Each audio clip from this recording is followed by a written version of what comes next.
Way here.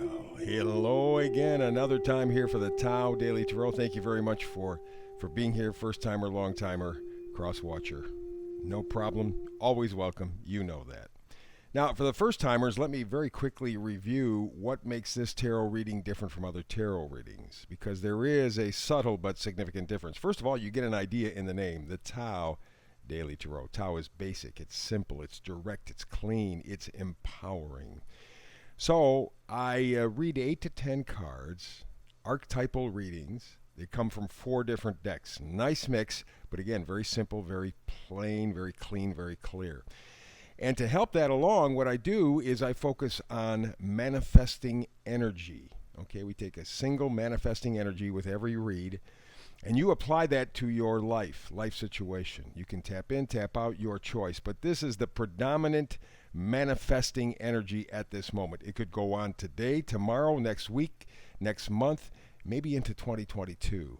You will determine that. But that's what I do. I focus on you manifesting, and you will see the most predominant manifesting energy available at this point. I also do something called the Hyper Shuffle, and I get the read in about 10 minutes because 10 minutes is a very important time. You can easily squeeze in your read in 10 minutes every single day because I do a brand new read for you every single day, 365 days a year. So it all begins with this little, well, not so little, deck of cards, the Hyper Shuffle. Let me show you.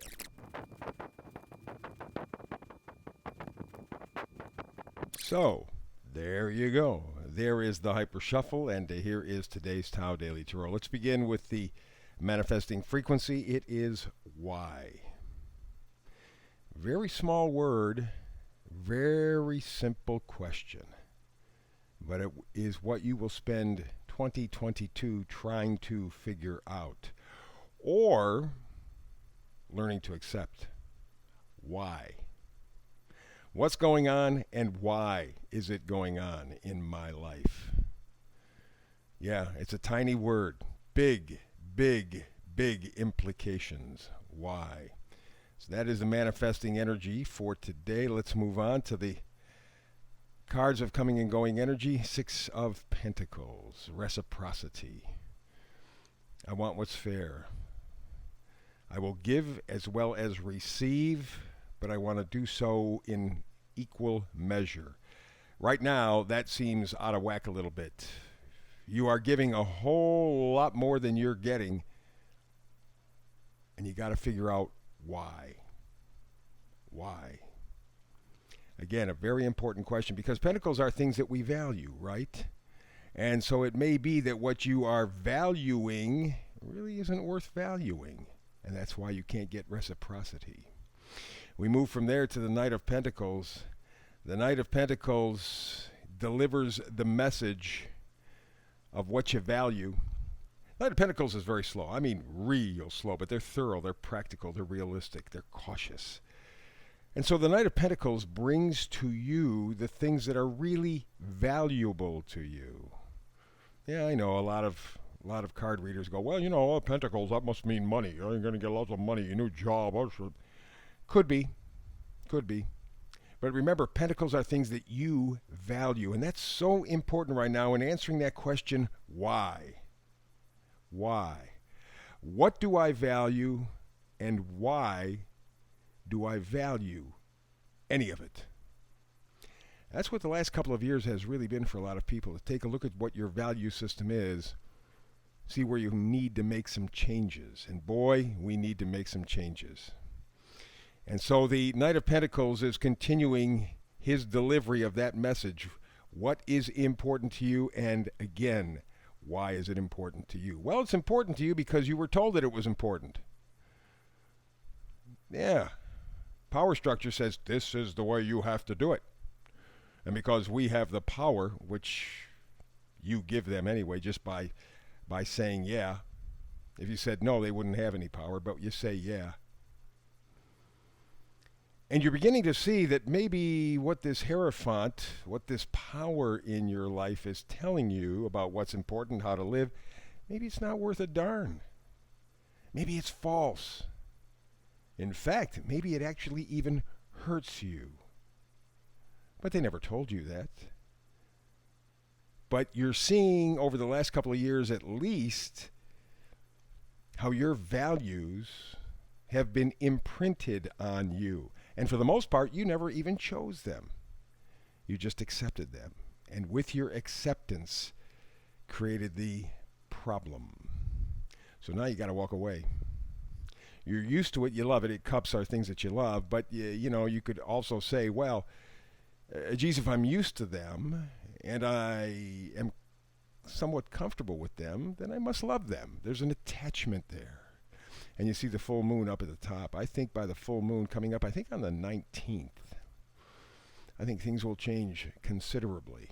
You're going to begin to wake up and answer that question, why? What you do know right now is that you got to walk away. You got to walk away from the whole situation, the way it was set up for you, because you had nothing to say about it. You just said yes, probably from the time you were born, and just kept going down that road. And you're realizing now that's a bad road. And the proof, 9 of Swords. This is that agony. And it usually happens for many of us just about an hour or so before we wake up. You begin to do the coulda, shoulda, woulda type things. Yeah. They're pointless, they're meaningless, but it doesn't make any difference. And there's a lot of mental conflict in your life anyway. You're saying, geez, this is terrible, but what do I go to? What's my alternative? How do I get there? Why, again, why am I in this position? The problem with the 9 of Swords is it never brings resolution. It just throws the problems in your face. And so the other magnifier card here is the 3 of Wands. 3 of Wands is pursuing the unknown. It's the visionary. It's looking out to sea, hopefully. And that's what you're doing. You're looking into your future, hopefully. Maybe I can have the kind of life that I want, but I realize maybe I have to have a part in that. And I think that's critical. And that is in part the answer to the question, why? Why are we in this position? Because we just did what we were told. But there's more to it. There's more to it. And that's what 2022 is going to be all about, answering the question, why? Let's go to the vice versa cards. In reverse, we have the 2 of Pentacles, the dance of change. Again, it's a question of taking a look at what's important to you. What are your priorities? Why does it matter? And making a decision. You're still trying to figure that out. And I don't think you'll figure it out until you get into the actual activity of 2022. And then you will. And at that point, you will probably notice that you have to love yourself. That really is so important. It comes up all the time. You got to love yourself, man. You got to love yourself. And that doesn't mean in a selfish way or anything. But if you love yourself, you can love other people. And that may be the biggest lesson that we have to learn, as proved by the 3 of Pentacles. We have to cooperate. We have to work together. All of us. Our value system needs changing. The 3 of Pentacles says that you're really doing teamwork stuff, right? You're learning new things. The new things are the new value system for you and others. It's so important to work together and to share a common value system that benefits all. That's what the 3 of Pentacles is all about. Because again, your big question from now through 2022 and maybe even into 2023 is why? What's going on and why? How can I make it better in my life? Number one question. You answer that, I think your life is going to turn around real quick pronto. So that's the reading for today. Clear, clean, empowering. Yes, yes, yes, I love it. So I do a brand new read every day, 365 days a year. I want to remind you to like, that's the thumbs up thing, like and subscribe so that you get the daily feeds. That's important that you get the daily feeds. And then you can and I can talk tarot together anytime that we want. But between now and the next time we do officially talk tarot together, it may be tomorrow, maybe a week from tomorrow. Whenever we do, blessings.